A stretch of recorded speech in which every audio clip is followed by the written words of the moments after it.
പ്രിയങ്കരനായ CM Vincent MLA, ബഹുമാന്യനായ AICCയുടെ secretary കൂടിയായ PC വിശ്വനാഥ് MLA, TDFിന്റെ ബഹുമാന്യരായ നേതാക്കളെ, KSRTC ജീവനക്കാരെ, സുഹൃത്തുക്കളെ, TDF ഇന്ന് അസംബ്ലിയിലേക്ക് നടത്തുന്ന ഈ മാർച്ചിൽ പങ്കെടുക്കുന്ന നിങ്ങളെ എല്ലാവരെയും ഞാൻ ആദ്യമായി അഭിവാദ്യം ചെയ്യുകയാണ്.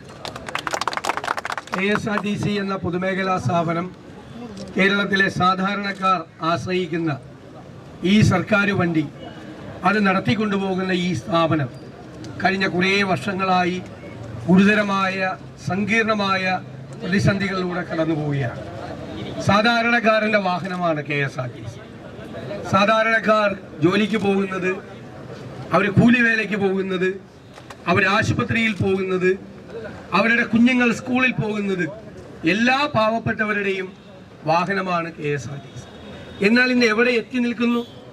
ശ്രീ ഉമ്മൻചാണ്ടി മുഖ്യമന്ത്രിയായിരുന്ന കാലത്ത് ഉണ്ടായിരുന്ന എത്ര ജീവനക്കാരായിരുന്നു? 47,000-ഓളം ജീവനക്കാരുണ്ടായത് ഇന്ന് 25,000-ൽ താഴെയായി ജീവനക്കാരുടെ എണ്ണം മാറിയിരിക്കുന്നു. ഷെഡ്യൂളുകളെല്ലാം കുത്തനെ കുറഞ്ഞിരിക്കുന്നു. പകുതിയിൽ താഴെയായി ഷെഡ്യൂളുകൾ മാറിയിരിക്കുന്നു. ഏതെങ്കിലും ഒരു മാസം കൃത്യമായി മാസം ആദ്യം ശമ്പളം കിട്ടിയ ഏതെങ്കിലും മാസം ഈ സമീപകാലത്ത് ഉണ്ടായിട്ടുണ്ടോ?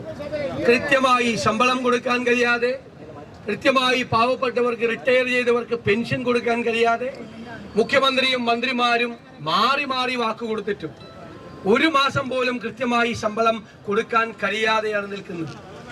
സർക്കാർ KSRTCയെ സഹായിക്കണം. കാരണം ഇതൊരു സർവീസ് സെക്ടർ കൂടിയാണ്, വെറുമൊരു പൊതുമേഖലാ സ്ഥാപനമല്ല.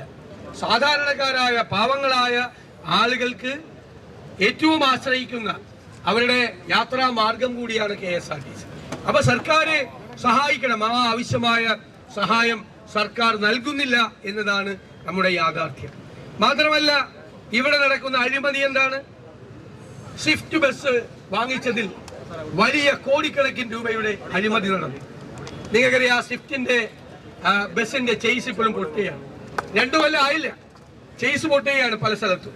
അപ്പൊ വലിയ അഴിമതി ആ സ്വിഫ്റ്റ് ബസ് വാങ്ങിച്ചതിൽ ഉണ്ടായിട്ടുണ്ട്.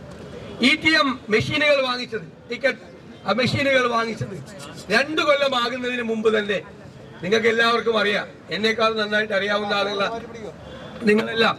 അത് കേടായി കഴിഞ്ഞു. അത് സ്പെയർ പാർട്സുകൾ വാങ്ങിച്ചതിലുള്ള അഴിമതി. പഴയ MD തന്നെ പറഞ്ഞു 400 കോടി രൂപയുടെ അഴിമതി KSRTC തലപ്പത്ത് നടന്നിട്ടുണ്ട് എന്ന് പറഞ്ഞു. പിന്നീട് അദ്ദേഹം അത് ആവർത്തിച്ചില്ല. പിന്നീട് അദ്ദേഹം അതിൽ നിന്ന് മാറിപ്പോയി. പലരെയും രക്ഷിക്കാൻ, പലരെയും സംരക്ഷിക്കാനുള്ള സമ്മർദ്ദത്തിന് ആ MDക്ക് വഴങ്ങേണ്ടി വന്നു എന്നുള്ളതാണ് യാഥാർത്ഥ്യം. അപ്പോൾ ഈ ഒരു സ്ഥാപനം ഏറ്റവും വലിയ പ്രതിസന്ധിയെ നേരിടുന്ന ഒരു കാലഘട്ടത്തിൽ, ജീവനക്കാരെ സംരക്ഷിക്കാൻ കഴിയാത്ത കാലഘട്ടത്തിൽ, പെൻഷൻകാരെ സംരക്ഷിക്കാൻ കഴിയാത്ത കാലഘട്ടത്തിൽ കോടിക്കണക്കിന് രൂപയുടെ അഴിമതി ആ സ്ഥാപനത്തിൽ നടന്നിട്ട് അതിനെല്ലാം കുടപിടിച്ചു കൊടുക്കുന്ന ഒരു സർക്കാരാണ് ഈ സംസ്ഥാനത്തുള്ളത്. ഞങ്ങൾ KSRTCയുമായി ബന്ധപ്പെട്ട വിഷയങ്ങളെല്ലാം അതിശക്തമായി കേരള നിയമസഭയിൽ നിങ്ങളുടെ പ്രസിഡന്റ് ശ്രീ വിൻസെന്റ് ഉൾപ്പെടെ ഞങ്ങൾ എല്ലാവരും മാറി മാറി ഉന്നയിക്കാറുണ്ട്.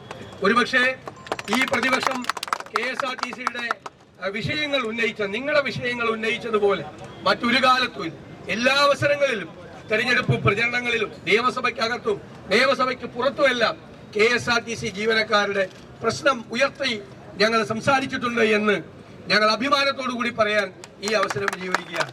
നിങ്ങളുടെ പ്രശ്നങ്ങൾക്ക് പരിഹാരമുണ്ടാകുന്നത് വരെ നിരന്തരമായ പോരാട്ടം ഞങ്ങൾ സഭയ്ക്കകത്തും സഭയ്ക്ക് പുറത്തും നടത്തും.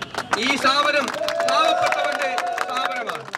അവിടെയുള്ള ജീവനക്കാർ അതുകൊണ്ട് ജീവിക്കുന്നവരാണ്. പെൻഷൻകാർ മരുന്ന് മേടിക്കാൻ, ഭക്ഷണം കഴിക്കാൻ ഈ പെൻഷന് വേണ്ടി കാത്തിരിക്കുന്ന പാവങ്ങളാണ്. ഇതല്ലാതെ വലിയൊരു മാർഗവും ഇല്ല. ഏറ്റവും കൂടുതൽ ഫോൺ ഒരു ദിവസം കിട്ടുന്നത് KSRTC പെൻഷൻകാരുടെയും ജീവനക്കാരുടെയും കയ്യിൽ നിന്നാണ്. അപ്പോൾ ഇതടക്കമുള്ള നിരവധിയായ വിഷയങ്ങൾ, ഇതിനൊരു പരിഹാരം, ശാശ്വതമായ പരിഹാരം ഉണ്ടാകുന്നത് വരെ ഉള്ള പോരാട്ടത്തിൽ നിങ്ങളോടൊപ്പം ഞങ്ങളും ഉണ്ടാകും എന്ന വാക്ക് നൽകി ഞാൻ നിങ്ങളെ എല്ലാവരെയും ഒരിക്കൽ കൂടി അഭിവാദ്യം ചെയ്തുകൊണ്ട് ഈ അസംബ്ലി മാർച്ച് ഉദ്ഘാടനം ചെയ്തതായി അറിയിക്കുന്നു. ഇന്ന് മുഖ്യമന്ത്രി ഒരുപാട് കുടിശ്ശികകൾ പരിഹരിക്കുന്ന കാര്യമൊക്കെ ദീർഘനേരം എടുത്തു പറഞ്ഞു. KSRTC എന്നുള്ളൊരു വാക്ക് പോലും പറഞ്ഞില്ല എന്ന കാര്യം കൂടി